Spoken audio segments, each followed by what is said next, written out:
今天跟大家分享一下面盆的落水头，因为影片比较长，会分成2集。这一集主要介绍款式、材质及种类，下集会实作安装给各位看一下哦。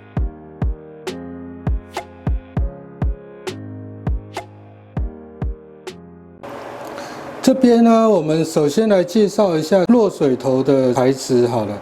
这边很明显可以看到，这个是塑胶的，然后像这种是铜的，这种是不锈钢的。价钱的话，大概可能250到300，这个大概200左右。这个价钱我就不太清楚。这种塑胶的应该更便宜一点，因为价差没有说非常的大。如果是我个人选，我会选不锈钢材质的。我们再来看一下这个款式，这一款呢长得比较跟这2款不太一样。这一款呢，我们叫它拉杆式的落水头，这有根拉杆，这落水头这边有个洞，必须要穿过这个洞，靠着拉杆，它就可以控制这个打开跟关闭。这一种是弹跳式的，或者是我们说按压式，它这样弹跳的。它这一款这样弹跳式的。我比较倾向这种弹跳式的，最主要落水头会有积一些脏东西啊、头发啊、污垢啊，这2种弹跳式的比较好清理。这一种由于它这个落水头它会被这一根铁穿过，所以这个落水头是没有办法拿出来的，除非你把这一个机构呢这边把它打开，把这根铁抽掉，这个头才能拿起来，所以这一种是相对不好清理的。我比较不建议使用这种，以清洁为考量的话，像这种弹跳式落水头，它的清洁就相对容易。像不锈钢这一款，它甚至这样一抽它就起来了，它这个还不用锁的。这一款弹跳式的呢，它没有办法抽出来，它就要旋转，它这是有牙的。我大拇指这边有一圈牙。像这种弹跳式落水头，万一你这个弹跳开关坏掉，弹跳的这个芯，这是可以单独买的，你不用买这一整组。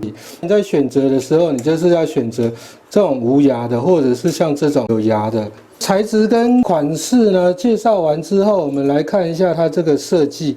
这个部分就是要安装在洗脸盆的地方，像这个是金属的，那我们会接触到洗脸台的部分，上面就有一个橡皮垫圈。下方这边也是有一个垫圈，洗脸盆在这个中间，就在2块橡皮中间。